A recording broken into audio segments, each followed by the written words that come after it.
Também na Cidade Santa se sofre pela tragédia que atingiu 36 fiéis mortos no massacre de segunda-feira no Egito. Se sofre e se reza, como pediu a Igreja Copta. Yom Kippur, o dia especial do calendário hebraico, um dia de reflexão e oração na Cidade Santa e em todo Israel. Um jovem que cresceu no Instituto Magnificat e que hoje vive da música. Foi inaugurado a série de concertos do mês de outubro no Instituto Musical da Custódia da Terra Santa. Uma ocasião única para mostrar que a amizade entre judeus e cristãos é verdadeiramente possível. Sempre e em todo lugar, do Texas ao Oriente Médio.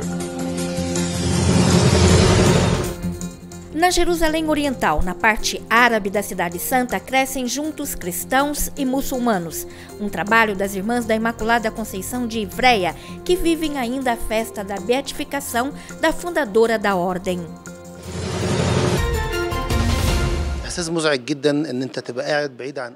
Exprimo uma grande dor e por estar longe dos meus enquanto eles vivem essa tragédia. É muito difícil. Nós seguimos tudo através da internet e quando vemos cenas de sangue, as pessoas mortas pelas estradas, sofro, por me sentir longe dos meus familiares. Provavelmente, se estivesse ali, também eu teria participado das manifestações. Essas são as primeiras reações de um copta cristão de Jerusalém. Também na Cidade Santa se sofre pela tragédia que atingiu 36 fiéis mortos no massacre de segunda-feira no Egito. Se sofre e se reza, como pediu a Igreja Copta. 5 dias de jejum foram pedidos a todos os fiéis.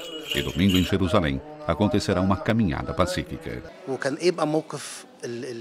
O que fazer agora? É muito difícil dizer. Não consigo me desfazer do sentimento de medo e de desconforto.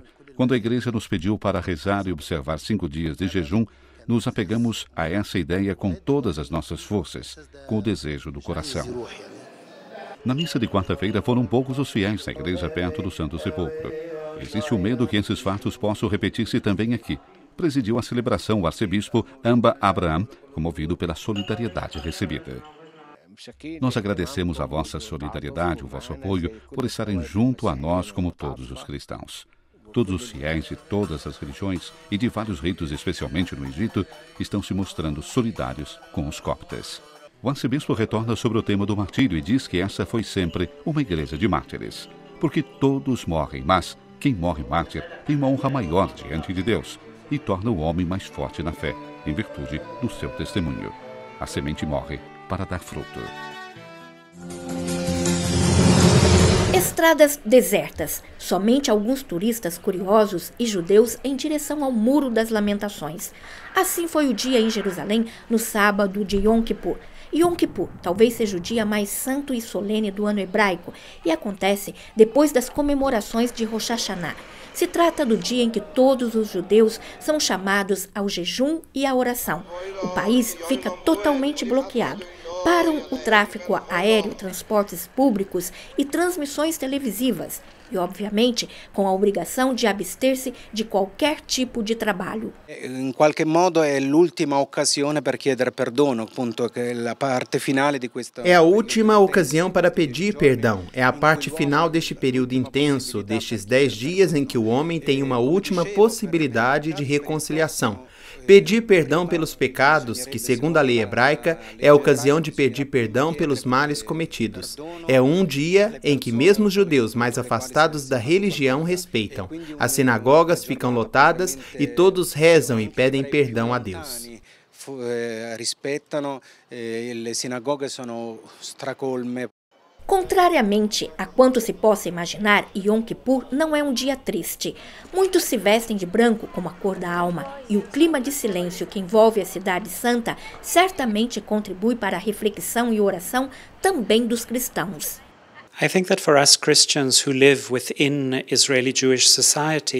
Para nós cristãos que vivemos em uma sociedade hebraica, o dia do Yom Kippur é uma fantástica oportunidade, antes de tudo para estarmos em silêncio. É impressionante caminhar no dia de Yom Kippur, não somente em Jerusalém, mas em todo o país que fica completamente bloqueado. Esta realidade contagia a todos, um ar de paz cai em todo o país, e é uma coisa fantástica para todos que amam rezar. That is wonderful for anybody who likes to pray.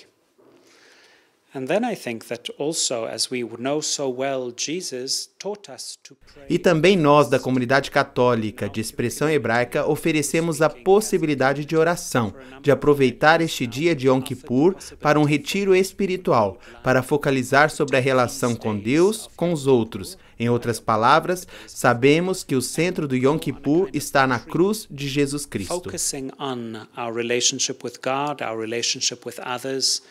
In other words, we know that the fullness of Yom Kippur for us Christians is in the cross of... Nenhuma atividade que não seja o arrependimento e a oração. Isso é Yom Kippur. No início do novo ano, se deixa os velhos propósitos para viver os novos, que durarão um ano até o novo Yom Kippur, quando ainda sobre Jerusalém cairá o silêncio e a alegria, a verdadeira que pode vir somente da plena reconciliação com Deus. Investir na música é um dos tantos projetos da Custódia da Terra Santa. Investir na formação dos jovens músicos e professores, no serviço na liturgia através da música, mas principalmente em uma educação à beleza que para as crianças e jovens de Jerusalém se tornou realidade há 16 anos nas salas do Instituto Magnificat e que hoje conta com mais de 200 inscritos. Haik Vosgeritian, de 27 anos, aprendeu a tocar pianoforte e órgão com o padre Armando Pierucci, fundador e diretor da escola. De Jerusalém, ele foi para a Itália para estudar no Conservatório de Vicenza, onde se formou em 4 de julho com o voto máximo. Nesse dia 6 de outubro, quando foi chamado para se apresentar na igreja de São Salvador, no recital de órgãos propostos pelo Magnificat, estava particularmente emocionado. Para mim é uma bela experiência. É uma bela experiência fazer parte do Magnificat, pois comecei como criança, estou desde o início da escola, quando ela foi criada. Éramos poucos, agora está crescendo o número. Eu cresci com a música e com o Magnificat, e agora tenho um trabalho aqui, e sou também o organista da Basílica da Anunciação em Nazaré. E anche sono l'organista della Basilica dell'Annunziazione a Nazareth. Um trabalho em Nazaré e como professor no Magnificat e no Studium Biblicum franciscano. Haik é um exemplo de como o Instituto desenvolve uma ação concreta e tangível na vida da comunidade local, em particular para gerações mais jovens que recebem uma formação especial. Aqui não havia tradição de escrever música. Começamos escrevendo, especialmente para as escolas de língua árabe, canções que as crianças podem cantar. Com isso, se cresce com a música. E depois os jovens que escolhem ser músicos se tornam não somente professores, mas podem também tê-la como profissão. E isso já acontece com todos os que se formaram na nossa escola.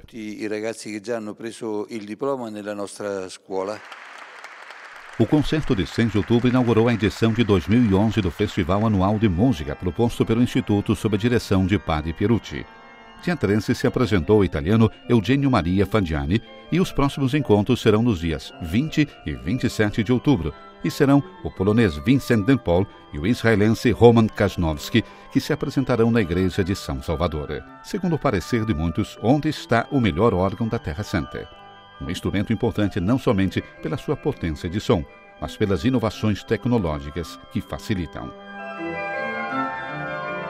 Uma obra da empresa Rieger, o órgão é um presente dos benfeitores austríacos ao comissário da Terra Santa na Áustria através do frei Stanislau Bertagnoli, que doaram à custódia também os novos órgãos do Santo Sepulcro, da Basílica da Natividade em Belém e de Nazaré. O custódio da Terra Santa, Padre Pierbatista Pizzaballa, que esteve presente no concerto e também ele organista, nos próximos dias visitará a Áustria para agradecer esse belo presente feito à custódia.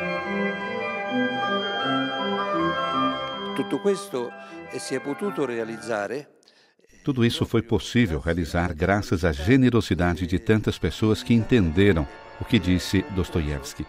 A beleza salvará o mundo. E talvez a beleza do órgão salvará também a igreja.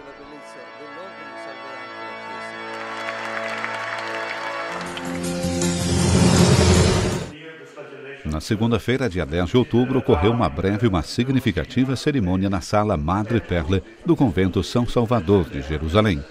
Um colecionador do Texas, Sr. Eric Spanberg, doou ao Museu Arqueológico do Studium Biblicum Franciscanum um precioso frasco de cerâmica que era destinado aos peregrinos como lembrança de sua viagem à Terra Santa.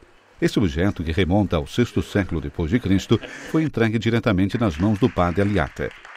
É uma doação certamente muito significativa que o Sr. Eric, um judeu, demonstrou em relação à família franciscana.